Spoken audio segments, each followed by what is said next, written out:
Welcome to Michael Mack's show. Oh my God. Oh my God.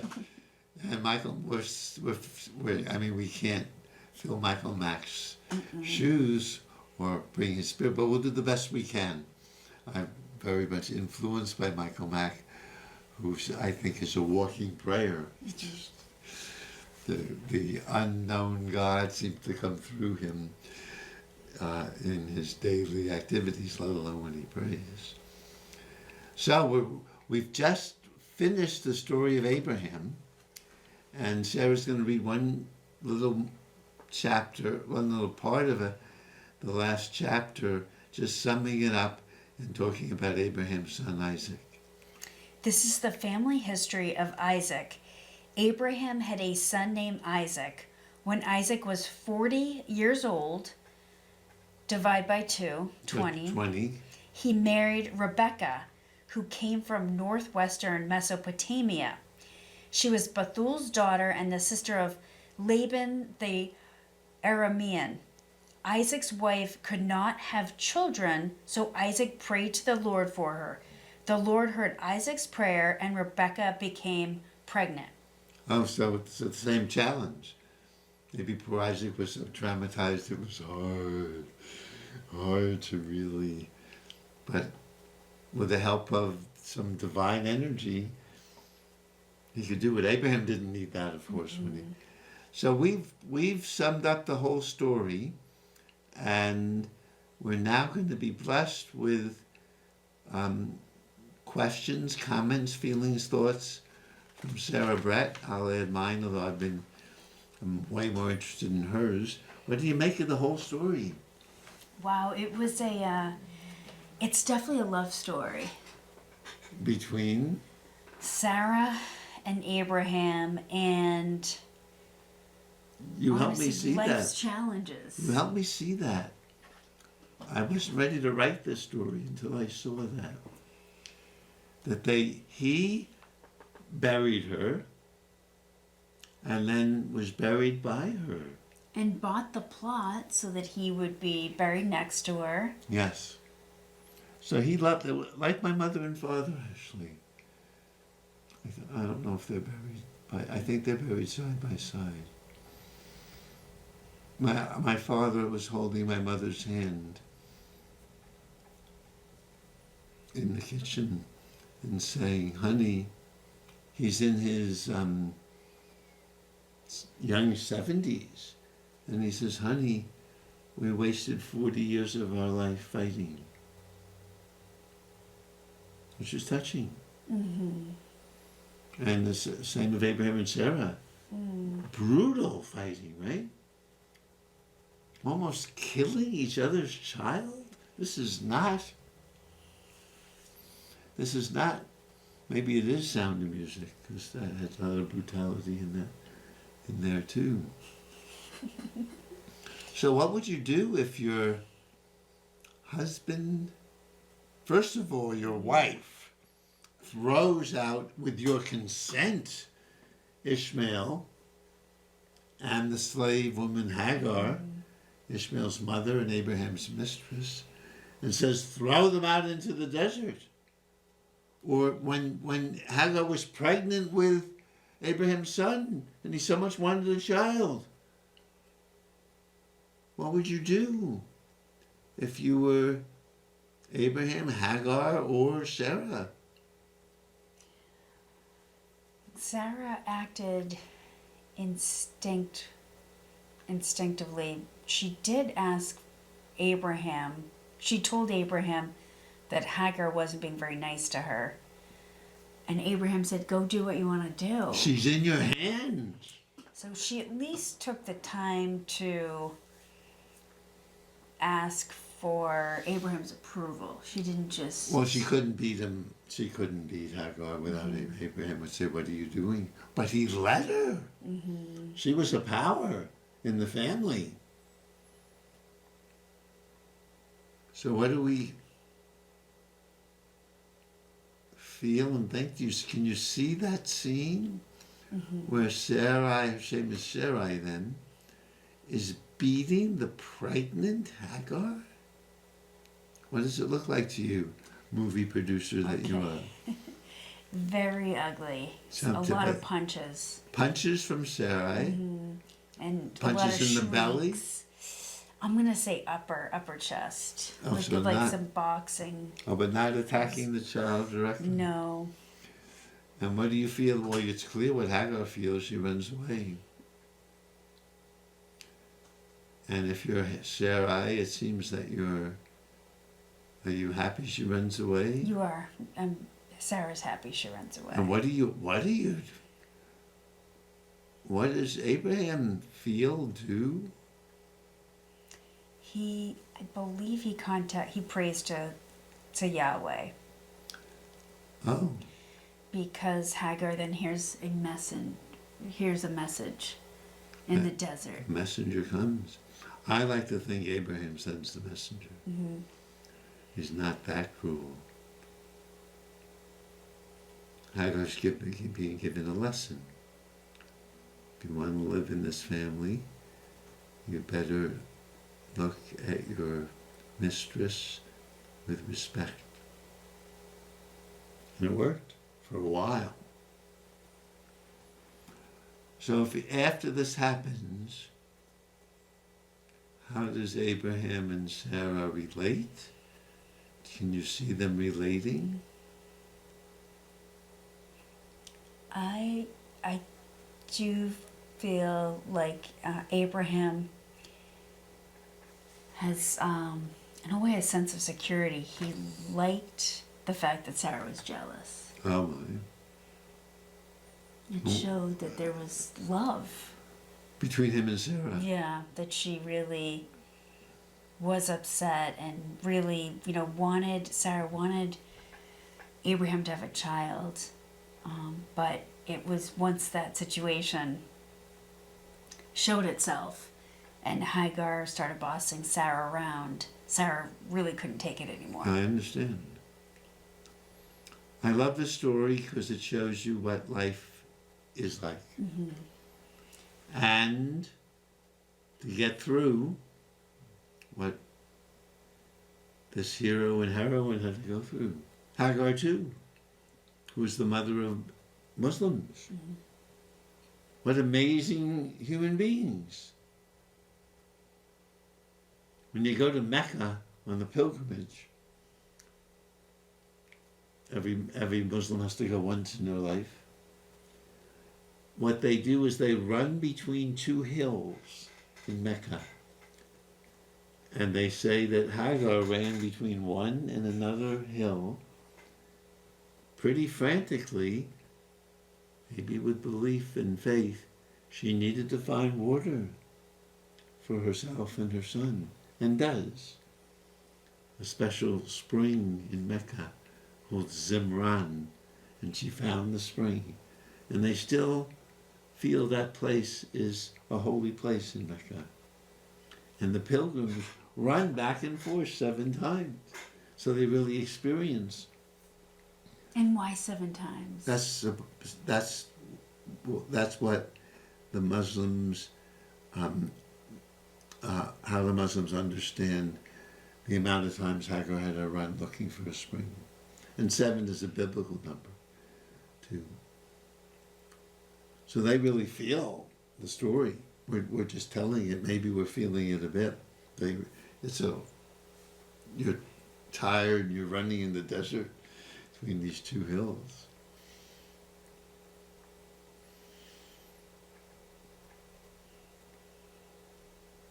So it's a love story, huh?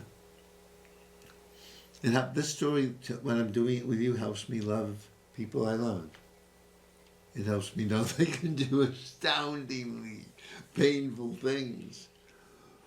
And still you love them. Mm-hmm. You can put yourself in their perspective and appreciate the challenge. Being married to a half-sibling. Yep. Well, chokes me up. I haven't been true to this story. I've let traumatic experiences separate me from people. How could you do that? This is a story of unconditional love, baby. Mm-hmm. You might not like them. My cousin said to her children, I'll always love you. Like has to be earned. So we can do that with our parents, the people we're close to. I'll always love you, which they did. Not easy when Abraham gives her away to Pharaoh. When Sarah beats your pregnant mistress who has to flee. But they're smart. Abraham could send a messenger. I am the messenger of the, or God could, whatever. I like to think they maybe both did. And the family and the love grows. And Sarah, you die, probably, after you hear what Abraham did to Isaac.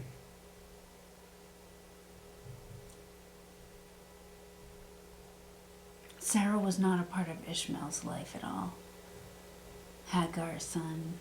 Well, they came back, and she then told Abraham to throw them out again when Isaac and Ishmael were 3, and she was just weaned Isaac. So yeah, she wasn't there for Ishmael To grow up, no. And it could be that Isaac went to live with Hagar and Ishmael. I think Bear Larai is where Hagar went when she was kicked out the second time. It's quite a story. It is quite a story. So what does this mean for us? It means to put yourself in someone else's shoes, sit with that, and over time you'll learn acceptance. And so when you're in the midst of loving someone and they do something atrocious, Sarah acted pretty atrociously, beating up Hagar. But we can forgive Sarah. we can, huh? Just because she has your name? Or No. I mean, we understand where she's coming from. now today it should be considered abusive, to say the least, as well as Abraham. Absolutely. Tying up your son and raising a knife over him, even if you don't kill him, is child abuse. So both of them were guilty of child abuse. We're throwing out a slave woman and her son, or a pregnant slave woman, into the wilderness with no one to help her. That's abuse. And still they loved. And maybe Abraham married Hagar and 6 more children. Oh, happy ending to our story, like they taught us back in school. And what about God in all of this? This is a God who, just to refresh your memory, when Sarah says, throw out, it's probably a 3-year-old or a 6-year-old, throw out the 6-year-old and throw out the slave, doesn't even use her name, and her son, not even using his name, they have been living in the family, throw them out in the wilderness. And Abraham prays. And you might like this. And you remember what God says when he prays, what should I do? Remember what God says?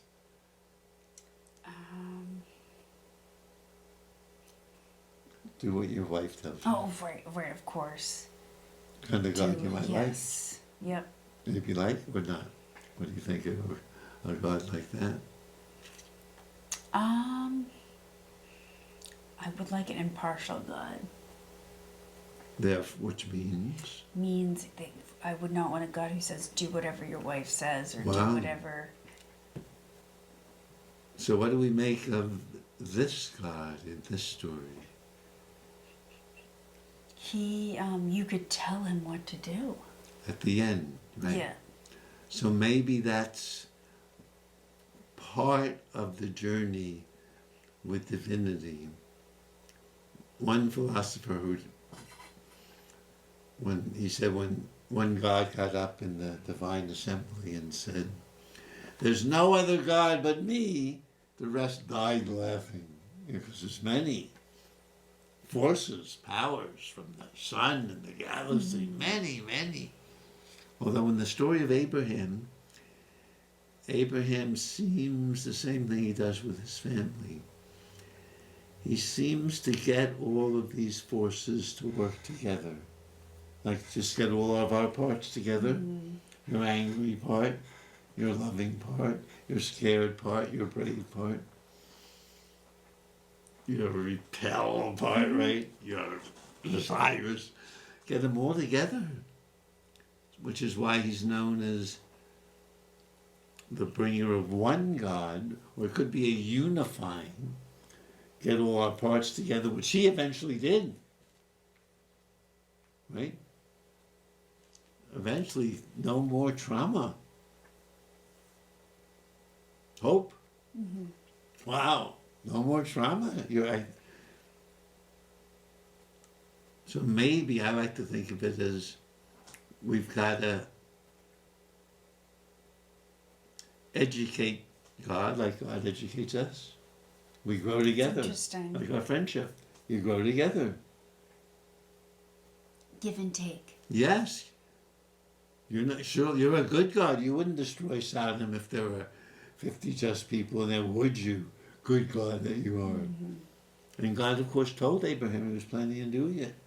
So they were, in their way, working together too. To this happy ending.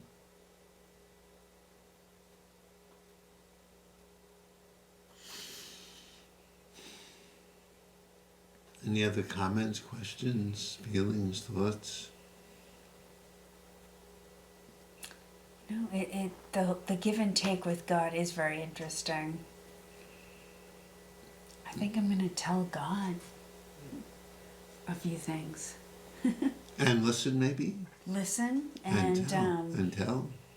and self-forgiveness. If I do act in not the best light, in a hasty manner, I can think to what Sarah did, and we can forgive Sarah. We can forgive ourselves. We're not perfect. Because these are supposedly heroines. The Jewish people and Christians, Muslims. And Hagar was no angel either, right? If she was. When the power went to her head. Yes. The power of carrying the baby, being the. And still we honor and love these people as creating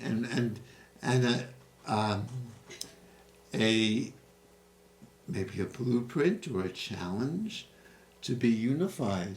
Abraham's told by God during their journey together, walk before me and be whole. Jeez. Remember what Abraham did when he was told this? Walk before me and be whole. He fell on his face. Oh, of course. Laughing. Of course. Well, first he fell on his face, I think. This is in 17. That's hard to be whole. He was very uncomfortable. Yes, this is a very true story. Boy. And, he fell face down, yes. He fell with his face down onto the ground.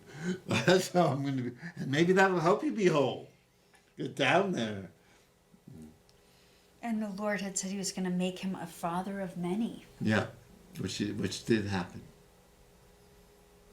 So we can believe this. What is it, a voice, a sense, a motion picture in our head? What is it, Sarah Brett? A voice. Just a voice? And do you hear one? Sometimes. Oh, you do? Want to tell us one? I guess it's my body feels a certain way when I'm not in the right environment, I tend to feel a little nauseous sometimes. Oh, and that's a sign. And I just know that this is not the right energy for me. But it's My not. body tells me. Yeah, but there's no words, or are there? Mostly it's a body sensation. There's been times when there's been words. Well, tell me a little bit about the words. It's been a while since I've heard the words, but the words are telling me to stay away from certain people. And do you hear the words like "stay away"? Yes, I've heard the words, and the words tend to make, you know what's interesting, when I was younger I would hear the words. I was always very anxious, so my body always ran anxious, so I could never trust my body. So I would hear the words, but the words just made me curious. What were the words like? Just basically stay away, don't do this. Can you remember one specific example? For example, I went on vacation. It was spring break in college a long time ago, and this Australian woman I knew joined us, and I knew her from class, very, very nice, but she kept wandering off with these Jamaican men and going to parties, and we were told to stay away, to not leave the beach. It just wasn't safe. And I knew to stay away, but she just kept pressuring me, and I joined her. I went to a party. Oh, you did? Wow. The party was a strip club. It was people were completely naked, and when we got out, the tire was flat on our vehicle, and we had to spend the night in the country in this random house, which I don't need to. I was in my own room, and I just closed the door, but it was someone else's. I just ended up sitting in a chair. There was this unmade bed in the corner. It just wasn't a good situation. But it was very clear that my sense of adventure and my friend was going to go off and do this anyway, and I felt unsafe for her. And her dad was picking us up from the airport in 2 days. So I just went along, even though the voice said, "No, what are you doing?" Oh, wow. But I think as I've gotten older, I've kind of worked through a lot of my anxiety, that I now feel things in my body that I haven't trusted, that I'm just learning how to trust. Oh, my. So I think it was more, now it's more body, sensations in my Do body. you listen? I listen to my body. Oh, but before I even say that, thank you for explaining my life. Mm-hmm. Since I didn't feel things in my body, since I was frozen, mm-hmm. So I could only hear a voice in my head. You as well. Well, I only heard. I didn't feel my body. I didn't know I had one really, although I could play basketball. But how many years has it been since you felt your body? I was really helped by a teacher 20 years ago who would come to my house, Patrick Crowley. Oh, wow. He's living in Western Mass now, near Florence. And we would, for 10 years, every week mostly, he'd come and we'd do dance therapy. Wow. And I'd eventually learn, even simple things, like he would say, "What does it feel like?" And I had to learn the difference between feeling and sensation. You know what? I have not learned that difference. A sensation is the sensation of lying on the ground and sensing the floor. And then what do I feel about it? Oh, I feel good that the floor is hugging. But the sensation is, I had to learn all these things because I was living a lot in my head. Wow. So that's why I wouldn't have. And eventually I learned, I even listen when I have a feeling in my body. I ask it, "Okay, what is it? What are you about? You have anything you want to say? Communicate to me. A picture, a word, a sound." And that helps me a lot. Mm-hmm. Yeah, it's nice to have the two modes of communication, the message, the words, Yes, or the feeling, yes, the body. and have them work together. And do you have them both now, or just one or the other shows up? No, I have both. I can always ask the feeling, and it will, sometimes with a picture like a dream, usually with words.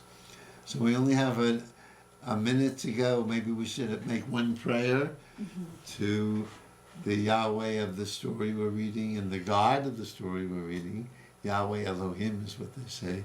And what should we pray, Sarah Brett?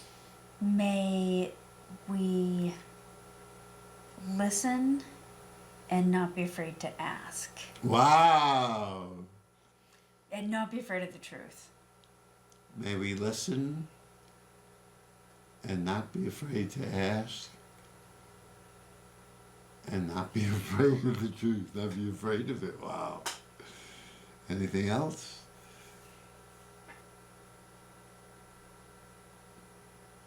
What would you like to add? May many blessings be with you, Sarah, for taking this Abraham journey with me. May you find what you're looking for through all the surprises. May God be with you and be with us in our journey, and with all of you, and all our loyal, loving viewers. God be with us. God be with us.